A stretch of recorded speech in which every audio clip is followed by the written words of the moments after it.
folks, and welcome. Welcome to Just Folks Conversations with Emma. I'm Emma. I'm back. I'm happy. I'm happy because of the people I encounter in my life. And I am so happy to be able to introduce you to a young lady whose journey has been a stellar, interesting one in a quiet sort of way. She's a mover and shaker on a spiritual level, and her spiritual journey is the one that I find most interesting. We met a number of years ago at the church that I attended. We both attend One God, One Thought Center for Better Living in Baltimore, Maryland, which, if you notice the pattern, there are a lot of good folks coming through OGOT, as we call it. So without any more chatter from me, I would like to introduce you to Reverend, on her way to becoming a Reverend, Linda Soares. Hi, Linda. Hi, Emma. It's amazing to be here, and thank you so much for giving me this opportunity to share with you. I always enjoy your presence. I always enjoy yours. And now everybody's going to really have a chance to enjoy it as well. What would you like to say about who you are? What are the kinds of things that people can, well, tell us about your childhood a little bit. How'd you get started in life? Well, my childhood it was a very traumatic childhood, but I didn't realize it was traumatic until I got older because I just thought it was life, you know. And when I look back and I said, oh, wow, a whole lot has happened as a child. I come from a family of really 14. 9 of us have the same parents, and then my father had more after my mother made her transition. So I'm like in the middle, like the middle child. So, that middle child is always the forgotten one. Get you here. I see my mother made her transition when I was 8, her funeral when I was at 9. So meaning that her funeral was on my birthday. And 5 years after that, my father made his transition. So they were both very young, very young. She was only 34. My father was only 41. And as children, me anyway, I had no clue what was going on. So after my father made his transition, everybody kind of like scattered. Okay. And by scattering, being the middle child, I kind of got forgotten. So at 16 years old, I was just out there on my own. And I've been on my own ever since. So pretty much my whole life was a movement of survival. I was always in survival mode. And as I got older, and actually when I came to OGOT, I remember saying to myself, you don't have to fight anymore. And that's not a physical fight. That was the mental fight that I felt like I had to do all my life. It was like, okay, peace. You can be at peace now. So when I look back at my childhood and I'll say, wow, losing your mother and your father in a short period of time and then being left to fend for my own defenses, my own, not even knowing what life is about, trying to figure life out it was quite a journey. Well, were you actually on your own, or did you have contact with any of your siblings? I mean, what did that look like? No, I didn't get contact with my siblings until when I came here to Maryland, because I have a sister that lives here. Okay, so, but you were living, where were you at the time when your parents? In Massachusetts. Oh, okay. A large city, small city? New Bedford. Okay, what's that like for those of us who've not been there? New Bedford is actually what they consider the whaling capital of the world. That's where they wrote the book Moby Dick. They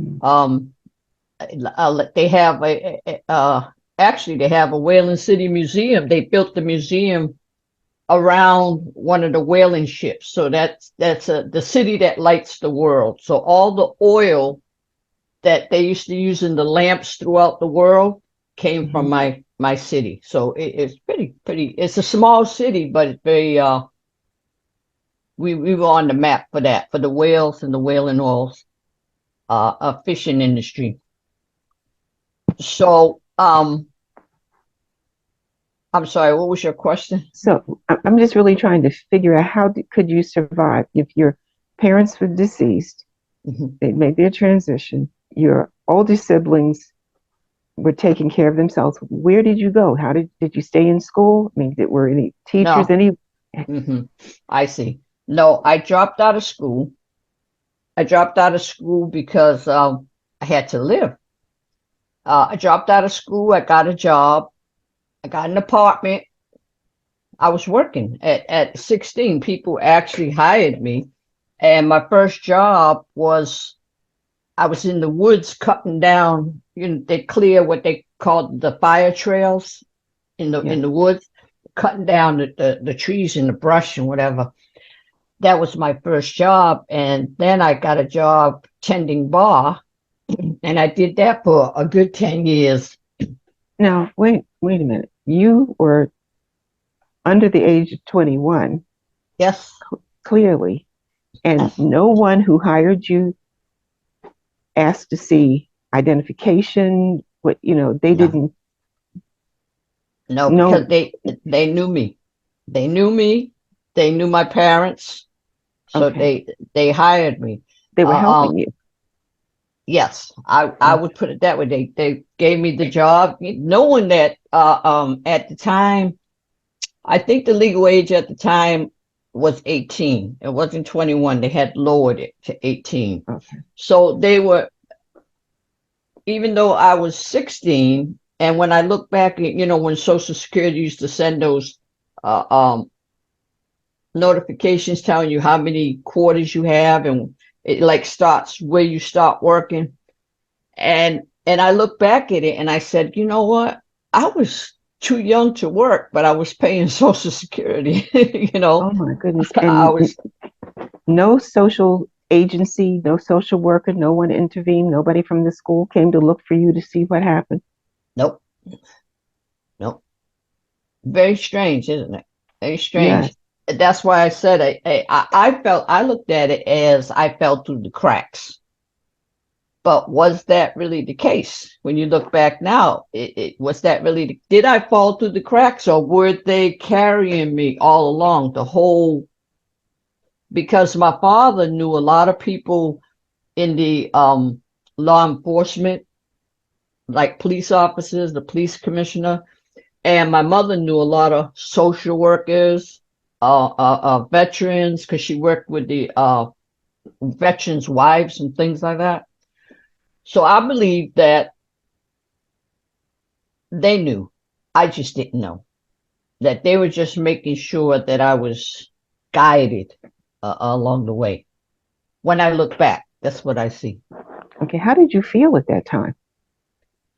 I felt I was very confused because I didn't know. I just kept taking it one day at a time. I just kept moving forward. My mind just kept telling me, keep moving forward, just keep moving forward, no matter what. I didn't know how to pay bills. I didn't know how to budget money. I did, and where my apartment was above a liquor store, and the liquor store was owned by a gentleman that knew my father. So that's what I'm saying. They were helping me all along, and he lived above me, so it was kind of like a protection kind of thing. And I would always talk to his wife, and I used to say, well, I got this. What do I do with this? It was like the like a BG&E bill, something like that comes in. And she would sit me down and she said, well, this is what you do. Get the bills. You pay this bill when you have this money. You pay the bill, because I didn't know anything. So she was kind of like coaching me, and I didn't even know she was coaching me. Mhm. And even when I was tending bar, people would bring me dinner. So, it's like, oh, like Sunday dinner, they would cook Sunday dinner and they would bring me a plate. So I was being fed, I was being taught. All these things were happening as if my parents were still living, and I had no clue that this was happening. Even though I was on my own and living on my own, I was guided the whole time, the whole time. That is really a testament. Now, my next question has to do with you had to be in grief. Your Yeah. family has split up. Your parents are no longer accessible to you.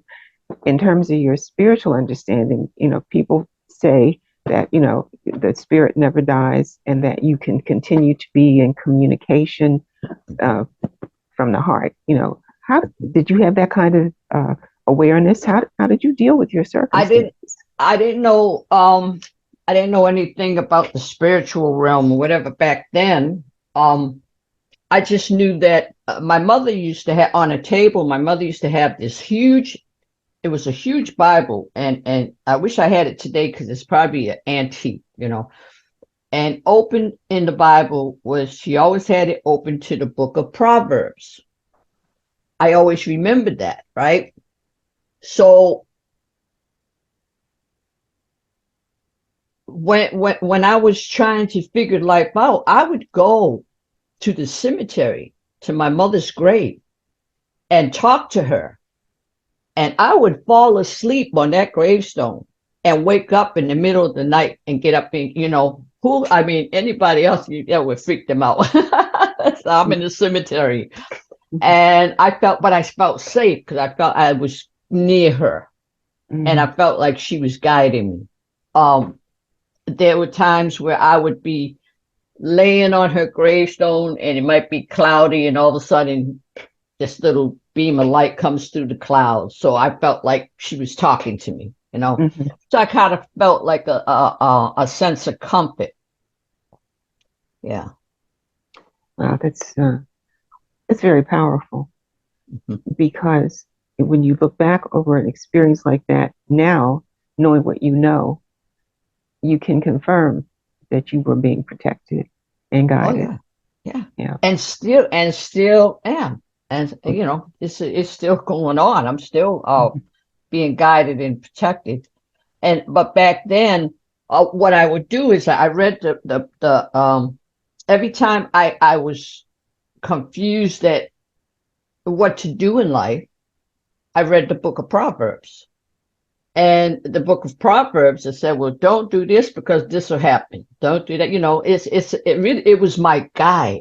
It was my guide to living. And I didn't know, because I said, well, if I look at this and it says that, it talks about the wise person and the fool and all these things. So I said, well, I'm not going to do this because I don't want to be a fool. So I'm going to do this because I want to be the wise person. So that was my guide to in the spiritual world, and I didn't even really know that I was being led spiritually.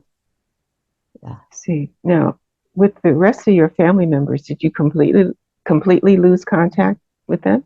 No, it wasn't a complete loss because my older sister, she got married and she moved with her husband to Alabama. My older brother went into the service, and my sister, the one that lives here, she went and lived with a friend's family. People like kind of they scattered. Some people got taken in. The ones younger than me went up for adoption. They were adopted. And so we stayed in contact, but back then we didn't have cell phones. We didn't have, I don't even think I had a telephone. So the only contact I had was to write a letter Mhm. and, wait for the letter to come back and things like that. Yeah. Well, that's really interesting because social services in some way did interact with your family if your younger siblings were adopted, because that Yes. takes and you were being in the middle. I guess they figured you were independent enough, Yeah. apparently. I would think that But 16, at 16, who wants to adopt the 16-year-old? And I think I probably was very rebellious. I think I was a rebellious child. So, and thinking back, rightly so much was happening, and I didn't know who to trust. I didn't know what was happening. Nobody's really explaining to me what is really happening here, and feeling like my family abandoned me, even though they didn't, because they were going through their own trauma and they were dealing it in their own way. Um, so it social service had to know something, but didn't intervene in my case, because the twins and two of my brothers, three of my brothers and a set of twins, they all got adopted out. Yeah, But those were all the younger children. Were they all there? were. Those were all the younger children. My question is, were there any of your younger siblings who were not adopted and just were absorbed by the system some way? No, excuse me. No, they all got adopted. The twins got adopted. My brother Johnny, my brother Mark, and my brother Gary. And I was able to find them all as I got older. Good. I was able to find them all except for my brother Mark. Still today, I cannot find it. I cannot find my brother Mark. Yeah. Okay. Well, hopefully, you guys will all be reunited at some point Yeah. in the near future. In the near That would be future. nice. Yeah. Yeah. So you did manage, however, though, to find your way to Maryland because you must have stayed in contact with the sister who is in this area, Mhm. correct? Okay. What was that journey like? What was that part? That was like when I was in New Bedford, and we finally reconnected, and I found out that she was here in Maryland, and we talked on the phone, and I was going through stuff at the time. I was going through kind of like a breakup. Yeah, a relationship was breaking up, and we were talking because I want to back up a little bit, because she did. I was in her wedding before she moved to Maryland. Mm-hmm. She wherever people that she was living with, they had her wedding in the backyard. So I was able to be part of her wedding. And then she moved to Maryland, and when we talked again, I was going through a breakup. So she said, "Well, why don't you, to clear your mind, why don't you just come down here to Maryland, and just to get away, get you, regather yourself." And so I said, "Well, yeah, I'll think about it." So what I ended up doing, because I was so in in in a spin, I'll put it. I was in a spin, and my oldest sister was living in Alaska, where her husband was in the service. So what I did was I was spontaneously quit my job bartending, gave everything away, and did buy a plane ticket, but I bought it to Alaska. So I was off to Alaska. So I lived in Alaska for 6 months. And this is how I look back and I say spirit has always been watching me. So I lived with my oldest sister in Alaska for 6 months, and it was a wonderful experience because I got to see the 30 Days of Darkness. I got to see the Northern Lights, and it was real cold. So after 6 months, I went back to Massachusetts, and then I said, well, her husband was getting ready to be restationed into California. And I said, well, I'm going to go to California. So when I went back to New Bedford, and I said, I distinctly remember I was in a bar drinking a beer, leaning against the wall, and I can hear this voice saying, there's more to life than this. So I was like, okay, it's time to move. So I said, I'm going to go to California. So I was trying to call my sister in California, but I guess they didn't get their phone connected yet. So the number, it just kept being a busy signal. So I called my sister here in Maryland, and she said, well, why don't you come here? And then, once you get a hold of her, then you can go to California. That was the plan. That was my Okay. plan. So I said, well, I don't know if I would like it in Maryland. So I said, I'm going to come down and visit for a week and we'll see. So I came down in July, the week of 4th of July.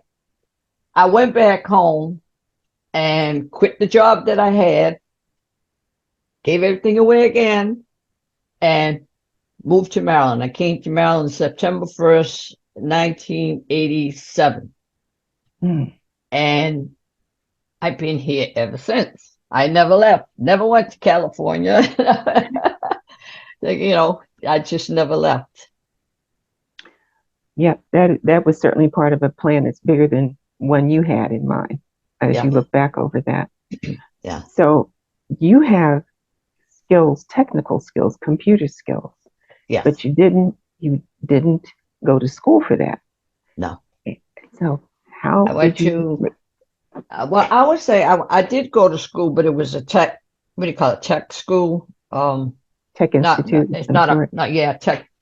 And what I did is when I came to Maryland and I was living with my sister for the first year, I said, just let me stay here for 1 year and I'm, till I can get to California. Well, the plan. That was my plan.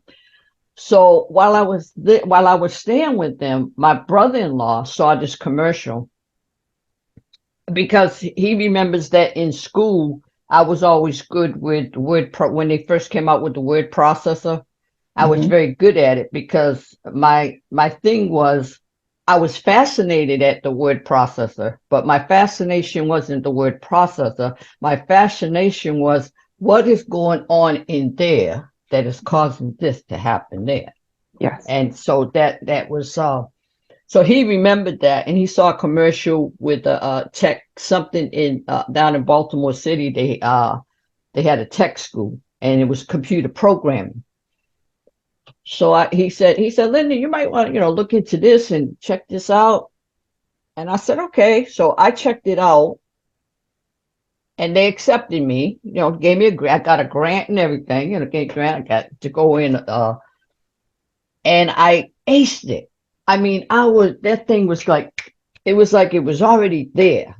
Like even the people there were saying, have you done this before? I said, never. This is literally coding in COBOL, a programming language. Yes.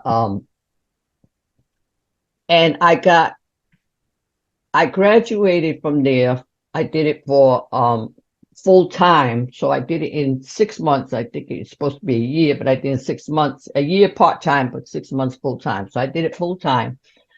So when I graduated, I had a 99.9 average.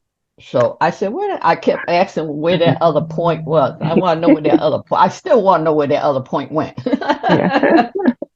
So because my score was so high, the director of the tech school wrote a recommendation letter for me that I still have today.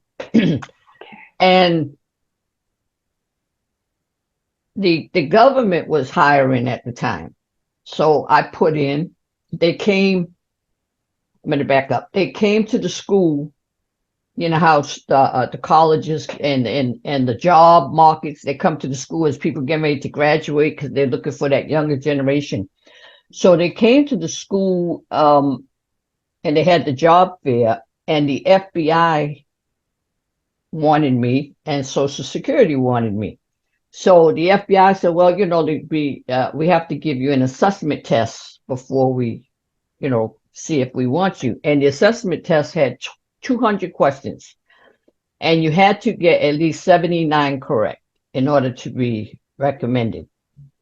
Well, I got 189 correct.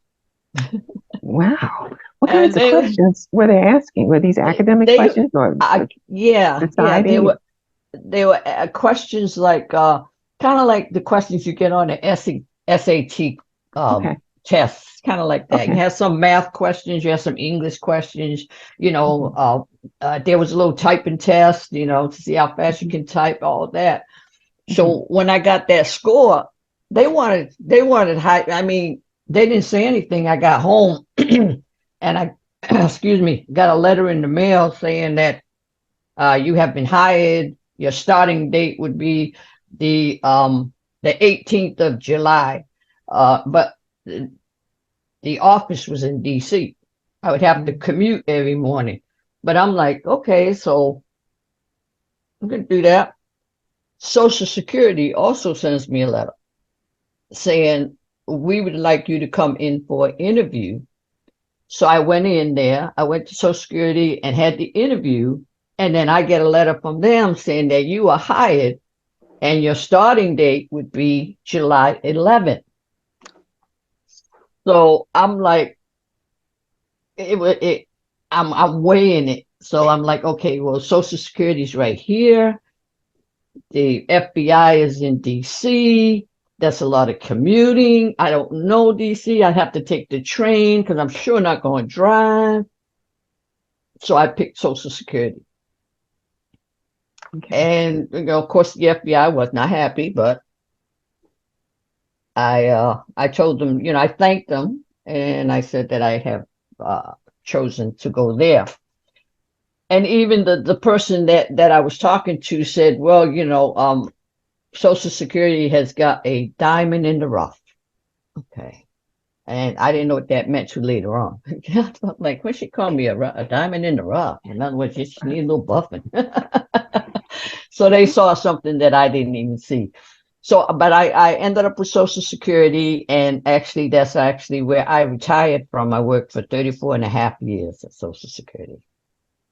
And you absolutely are a polished diamond. So, oh, thank you. Yes, and you have shared many of your formidable technical skills and projects at our church that you have really participated in and given a boost, a lift to, in terms of how we've been able to present to the public because of those highly refined technical skills. So that brings us back to OGOT, to the church. And you made a statement earlier about when you arrived at OGOT, you felt that you were done with the fight. There was no more need to struggle. Yeah. What made you have that perception?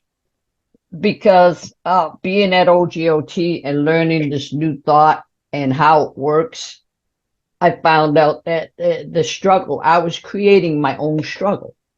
It's like you stop doing this. You don't have to have this fight in your head. The first thing I needed to do was to let go of the past.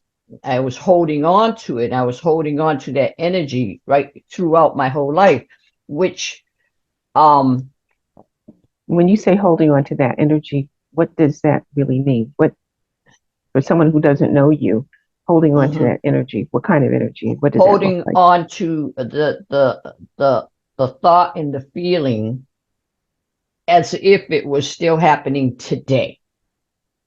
Reliving my mother's funeral over and over and over again, reliving my father's funeral over and over again, and reliving just different things that happened in my lifetime, and just holding on to it. And they were just piling on top of each other, and I'm not releasing anything.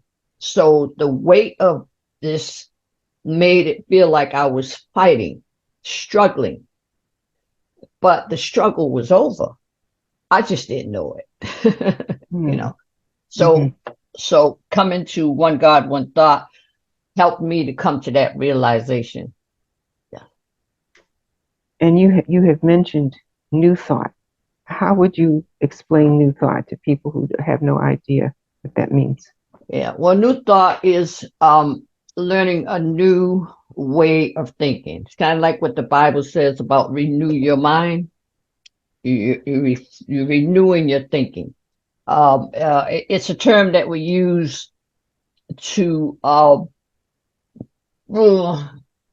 term that we use to cover a wide range of approaches to God, to life, to ourselves, and to other human beings. So it's a collective way of thinking in a positive way. Yeah. Okay. And it's based on some principles. It's not just kind of random I'm going to Oh, have no. some good thoughts, No. you know. It's Share. based on principle and spiritual law. At One God, One Thought Center, our foundation is we have what they call 5 basic principles. There's many principles out there, but the One God, One Thought stands on 5 basic principles.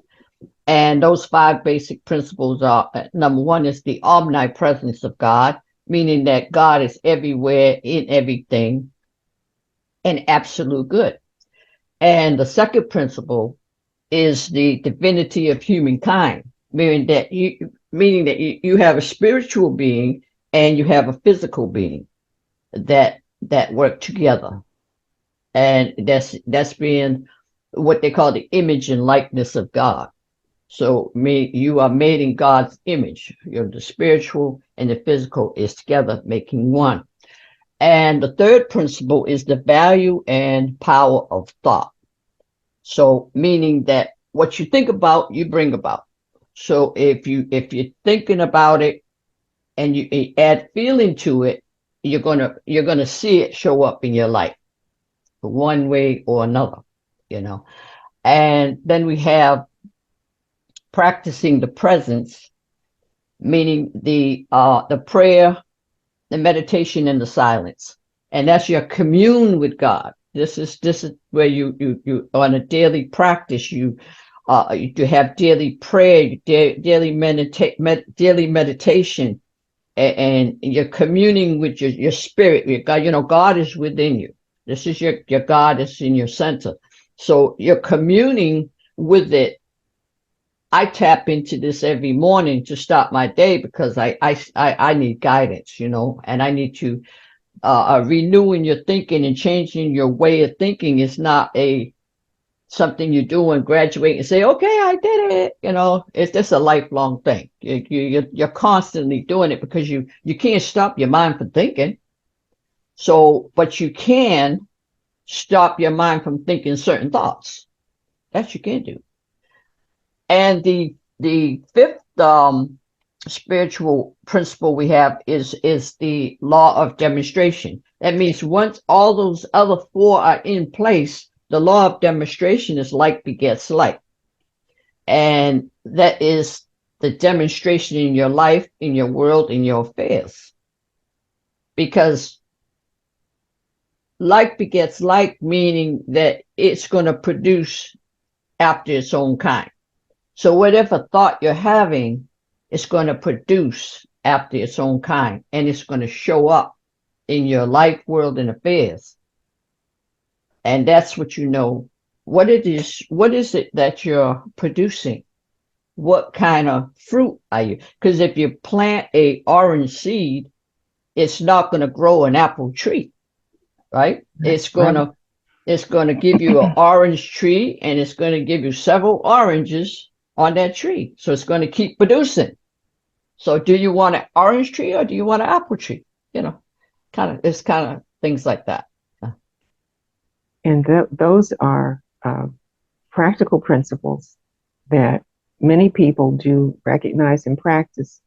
So what does that look like in your life? What's the demonstration for you of applying those principles, and what are you involved in right now? Let me see. The principles have helped me because I've especially when I wrote a book, and it's called My Healing Journey. And the book is about not only my childhood trauma, but also the trauma that was more recent, where I was diagnosed with breast cancer. And these principles have helped me through that process of reminding myself first reminding myself who I am and what it is that I possess within me, and how to get through that trauma. So the book kind of like I use the scripture, putting on the full armor of God.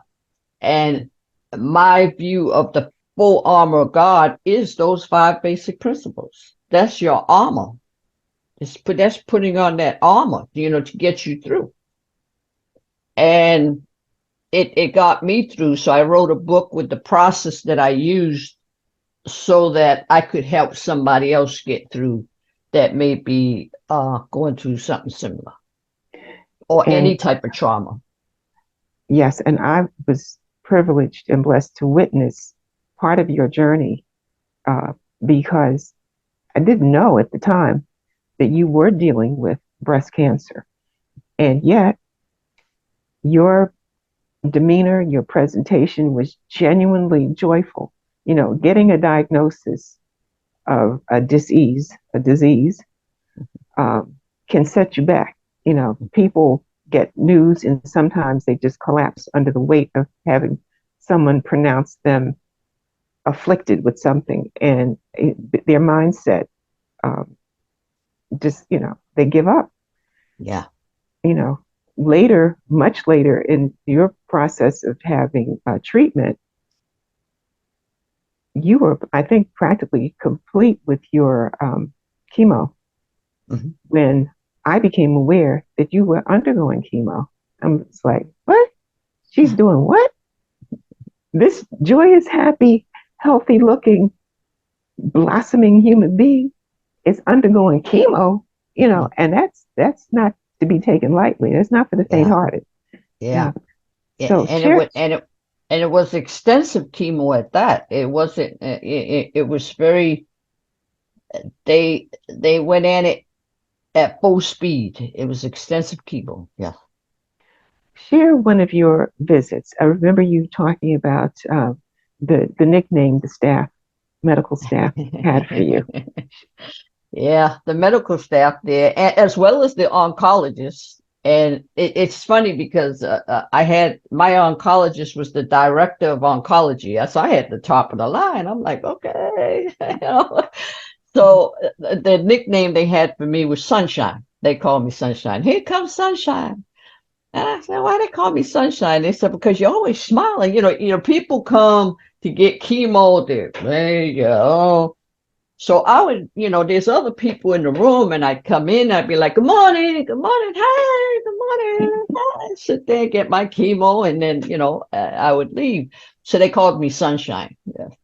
Yeah, And then but you the oncologist came in down when I was having chemo, and she came, and I could hear her. She said, "Where's my sunshine?" And she came. So then the nurse, after she left, the nurse said, you must be somebody special because she doesn't visit. She don't come down here and talk to any of the patients, but she wanted to see her sunshine. she needed her sunshine, Yeah, that's as we all do. And what I'm looking for is that connection between the principles. What was it like for you to get up in the morning knowing you were going to have this onslaught of toxic chemicals, flooded through your body? What allowed you to see that as something positive so you could go in and smile and mean it? yeah. I created a because I like music. Music is very soothing to me, Hmm. and I created a playlist that was, and it would, soon as the last song played, I knew that my um chemo was going to be done. With these spiritual principles in my mind, the way I'm looking at it is I'm there, I'm getting chemo, and okay, chemo, do what you need to do. Let God work through that chemo and do what you need to do. All doc, all you, everybody do what you need to do, and I'm doing what I need to do, which I am centering myself. I'm listening to my music. I'm communing with God. Um, that's what got me through that part because I kept myself centered within these principles because they work. They definitely work. And the demonstration, the law of demonstration, here it is. Here's the demonstration right here. You know. Yeah, whole and complete. Yeah. Whole and complete. I'm curious about what was on your playlist. What kind of Let me see. I had songs. The first song was "Keep the Faith." Um, can't remember the singer off the top of my head. His name was Jennings. Jennings. The first song was "Keep the Faith." Let me give you an idea. I'm going to pull this playlist right now. I'm just going to read some songs, some names for you. Let's see here. She's that. and I called it my playlist. My healing playlist is what it's called. Let's see. That is you.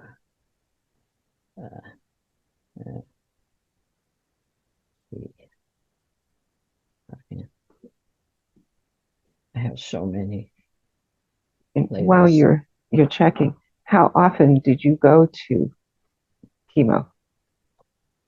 I went through chemo from October to March. Mhm. And in October, November, and December was every 2 weeks because it was extensive. And January to March, it was every week. And my last chemo was the day before they shut the country down for COVID. Wow. Yes. So I That had that last, and that was amazing to me because my film, okay. That was amazing to me because people who had chemo scheduled after that, the mhm, the chemo center shut down. They couldn't get their chemo. You wow. know, I don't know what became of those people, but what if what if I had more chemo to go?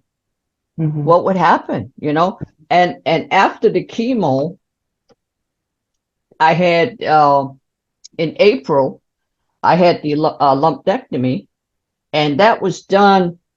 Everything was shut down, but my doctors refused to shut down. They had a almost like a little room where they just need to get this done. mhm. And then I had radiation for 6 weeks. So by July 2nd, everything was done. Yeah. In spite of.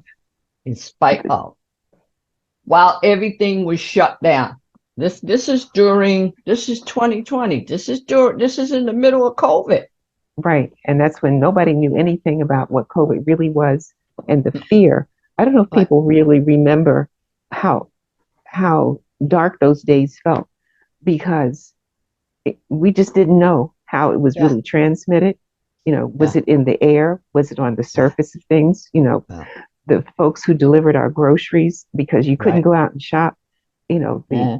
essential workers, it was a really frightening time. And I think Yeah. it was overwhelming to the point that most of the country has kind of pushed it aside, not to revisit the trauma of it, but they're not necessarily getting the lessons from it. Mm-hmm. Um, it gave many of us time to reflect and think about things. We just, getting one foot in front of the other every day, just living, living, living, being in society, doing what you're supposed to do, finding a little place, getting in line, um, we just didn't have those kinds of moments. Mm-hmm. Um, so when we look at the concept of absolute good showing up in what looks like tragedy, that time that we all were forced to sit back and be aware of our own thoughts Mm-hmm. can be considered a Yeah. blessing because a Yeah. number of things came out of that period, a number of innovations uh, and considerations of people to people interactions we all had time to think about Right. because you couldn't Yeah. go out anywhere. Right. Um, Right. so, Yeah. but and It still, go ahead. Yeah, it's amazing how you mentioned the fear that because I saw the fear within the people motivated me to I created this tea and I called it COVID tea. Mm. So when this is back before they came with the vaccine because nobody knew what was going on. They didn't know how to treat it. So when I created this tea, and I was out there delivering this tea to different people who had COVID, who were scared. They were scared, and they thought if they went to the hospital, they would not come home. So I made this tea, and so when they found out about the tea, everybody's calling me for this tea. And so what it did was it took my mind off of what I was going through because I'm out there trying to help people to stay calm. Like let's not let this fear drive us into Tinsy. So I made this tea, and I was up in that, and I'll never forget it. I would drive. Sometimes I would be on 695, and I would be the only car on 695, and I just couldn't fathom it. It just looked like something out of a movie. Mm. And then when I would drive into certain areas, everything was closed down, not a person in the street, and it was really something that would cause people to be scared. So I would deliver this tea and you know, talk to people. I'm on the prayer ministry, so that me and the prayer ministry members, we would meet periodically and talk. So we had people to talk to, and I was telling them about the tea. So they were making the tea, you know. So it really took my mind off of what I was going through. So during that time also, I'm like, well, here I'm sitting here by myself, and I'm about to drive myself crazy. So what am I going to do? You know, so I just got this thought to learn how to play the guitar. So I got me a guitar. A friend of mine was a bass player, so he helped me get a guitar. And I went on to YouTube and taught myself how to play the guitar. So, Aren't you amazing? And I have heard you play the guitar, and you play it well. well, So, thank you. uh, another good that came out of a situation that could have ended very differently. And at the same time, you still letting go of cancer, receiving the chemo and the radiation through the pandemic, creating music that you can play on a guitar, creating a playlist. I still want to hear what's on that. Oh yeah, that's right. And visiting people who either have COVID or are concerned about contracting it Mhm. some sort of way. Remarkable. Yeah, That's yeah, quite and remarkable. I didn't even think of it like that. Then I just knew it was almost like my spirit knew that if I showed fear, it would manifest this fear all around me. But if Mm, I showed the confidence of spirit and belief that it's just all good, that also will show up around me. So the comfort of that, I believe, when the healing, I don't think was in the actual tea per se. Just mhm, the thought of them thinking that healing's in the tea mhm. helped them to feel better. Power of thought. Yes, The power of thought. yes. Now, this is interesting to me because I did a conversation recently with someone we both know, Aaron Hill, Uh-huh. and Yeah. yeah, love Aaron. Um, he has he's a proponent of uh, a philosophy that says, among other things, I'm not speaking for him, but he did express that there's such a thing as toxic positivity. In other words, just going overboard with being positive and just being determined, being blindly determined to find the good in everything. How do you respond to that? Yeah, I would agree with him, but I would say it in a different way. Um, I look at it at what they call it's called the law of polarity. The law of polarity is the law of balance, right? Mm-hmm. So balance meaning like the yin and the yang.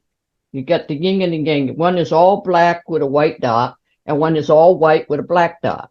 Meaning all that black could be negativity with a dot of positivity, and all that white could be positivity with a dot of negativity.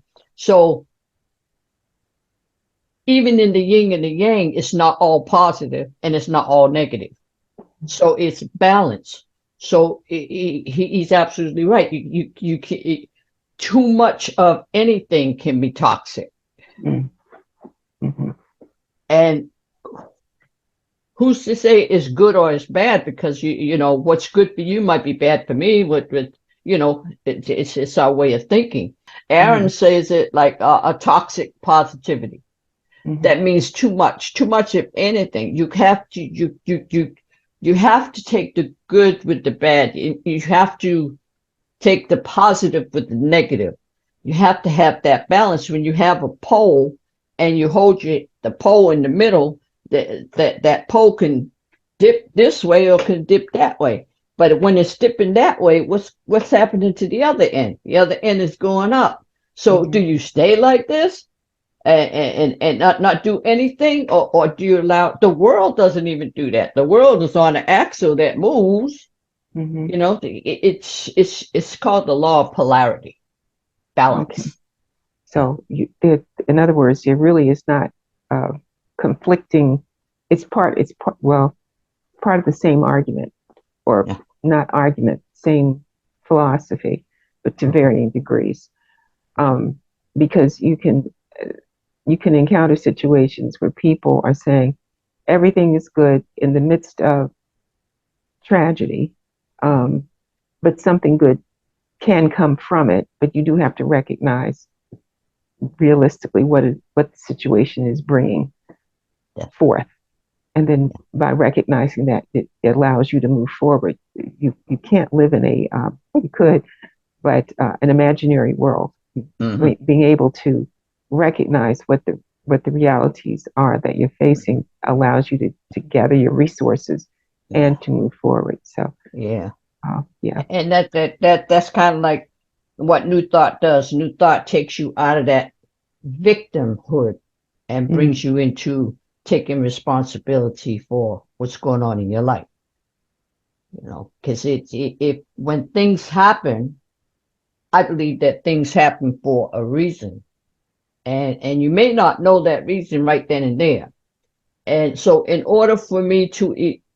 I feel like in order for me to effectively convince somebody that what they're going through, there is a better other side, other than being a demonstration of it, I think people will listen more to people who have been through stuff.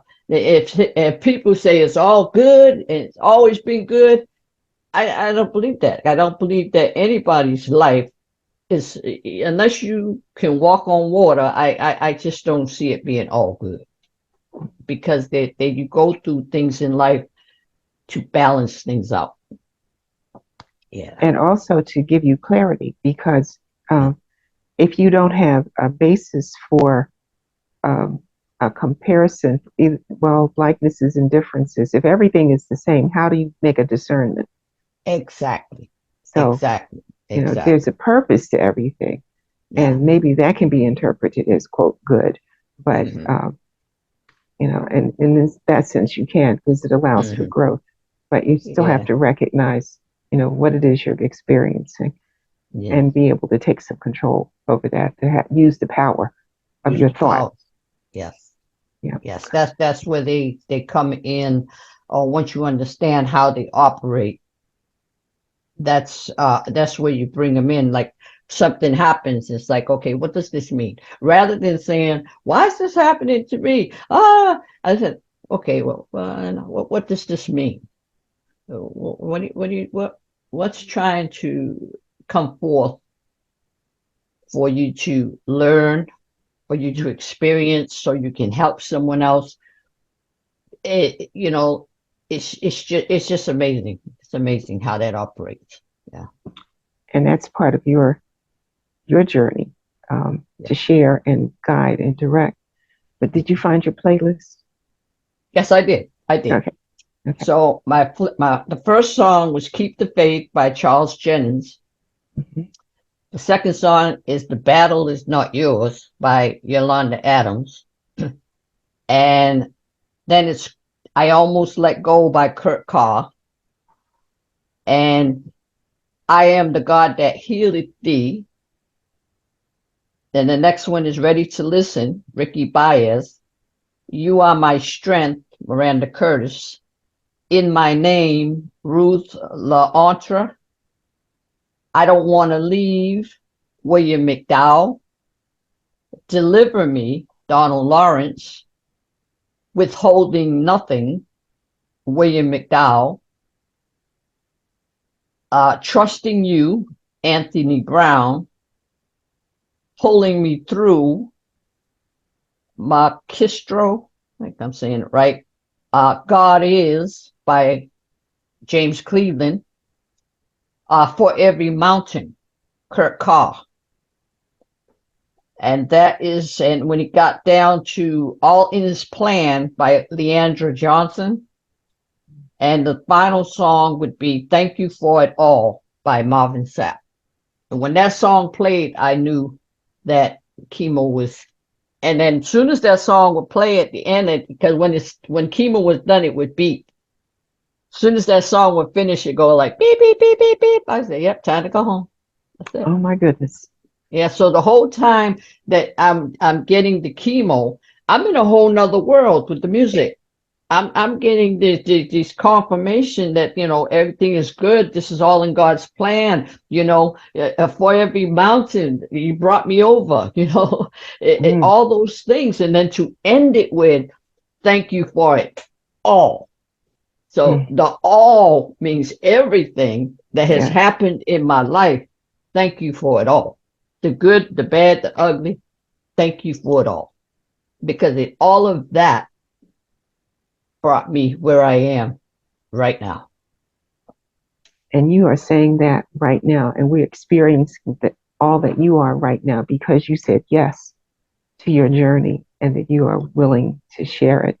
You are in the prayer ministry, and on Sundays, once a month, share with our listeners and viewers. Yes, we started that.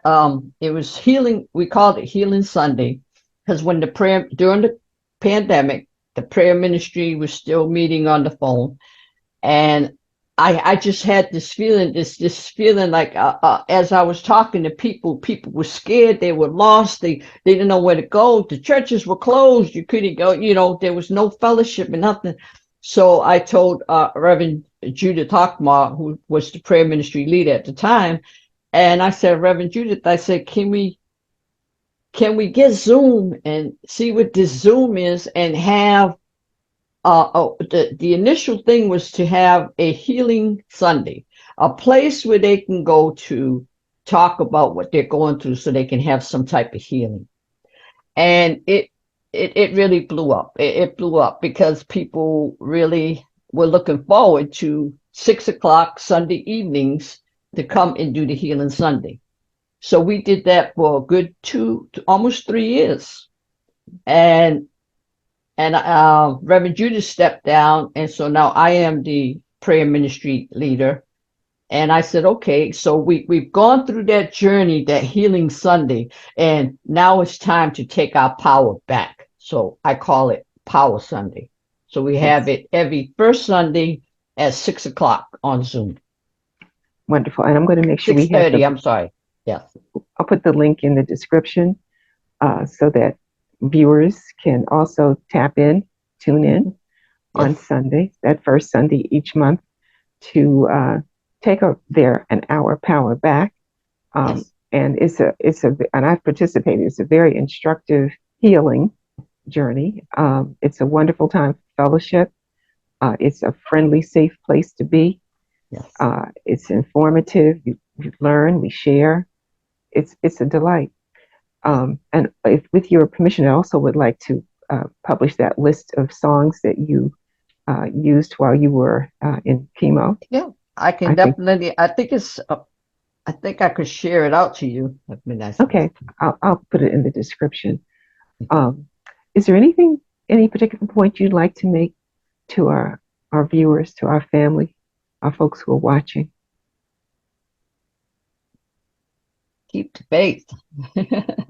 Yeah, Faith is very important. Faith is scan your mind and see what it is you believe, because whatever it is you believe, you will follow. What are you following? So mhm, if you believe something is bad, it'll be bad. If you believe something is good, it'll be good. If you believe something will harm you, it'll harm you. If you believe something will help you, it'll help you. If you believe something will heal you, it will heal you. very powerful, as always. Well, I want you to also, do you have a copy of your book nearby? Yes, I do. Okay, please hold it up so we can see it.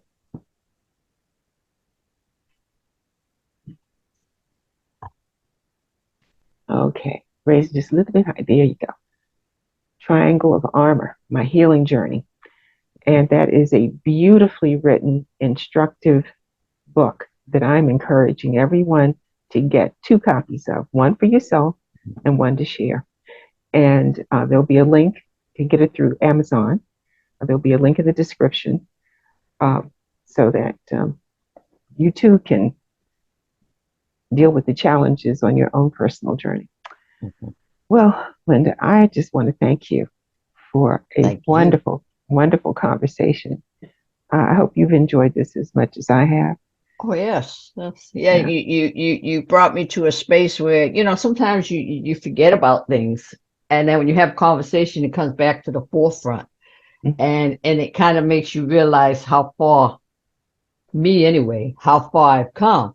Because I was that little quiet, but I'm gonna let y'all know, the audience. You got to know this. I was that little quiet person in church that didn't talk to nobody. I was very quiet, and Emma wanted me to be in a fashion show, and I was shy, and I was like, I'm not going to no fashion show, but she would not let me say no, and Relentless. it's been moving ever since. Absolutely. In fact, we got to keep the hook by the stage doors. We can get you off the runway. I'm telling you, it has. I must say, your participation in the annual fashion shows that we did at OGOT for a few years was absolutely inspiring to all kinds of people because indeed you were the very quiet, very soft spoken, stay in the background kind of individual. And I hounded you. I absolutely hounded you to get up on the runway. And you said, "Oh no, it's not for me." And I said, "Well, just come to rehearsal. Just come watch. Don't do anything. Just come watch." And spirit moved. And that first experience that you had, I so well remember. You are identified as sunshine for a reason because on that runway, on that platform, you absolutely radiated. And it was such a wonderful thing to see and to know that as you sent that joy out into the audience and we had a packed house, it all came back. You could see the exchange between you and the audience. Folks loved you. And I thought, well, just let her stay. She's don't leave till you're ready to go. And Couldn't and it get was me off the stage. couldn't get you off. And it's just there's so much joy in seeing what you were bringing to everyone. I mean, we have it on tape, and Yeah. hopefully the church will put it on the website, so other folks can just see the wonderful time Yeah. Because that gift I that you had bring. no idea that there would be that kind of interaction with the people. I mean, they made Yeah. me feel like a star. Well, you are a star. You are a star. And when you realized it, that was the amazing and beautiful part about it. Because at some point it clicked. I mean, you went out and you said, "I'm going to do what I know how to do. I'm going to let spirit guide my steps." And you did that. And after a while, it only took a few seconds. It was like the light bulb went, bing, it came on. And that smile that you demonstrating right now, absolutely 1,000 watts. And it was wonderful. And watching the exchange between everybody in the audience and you, it's a joy. So I thank you for all your contributions, for being you, and thank you for your journey and being willing to share it, for all the things that you've created, the tools and the leadership that you're taking in the world, to help people be what it is they came here to be. That's wonderful. And Yeah.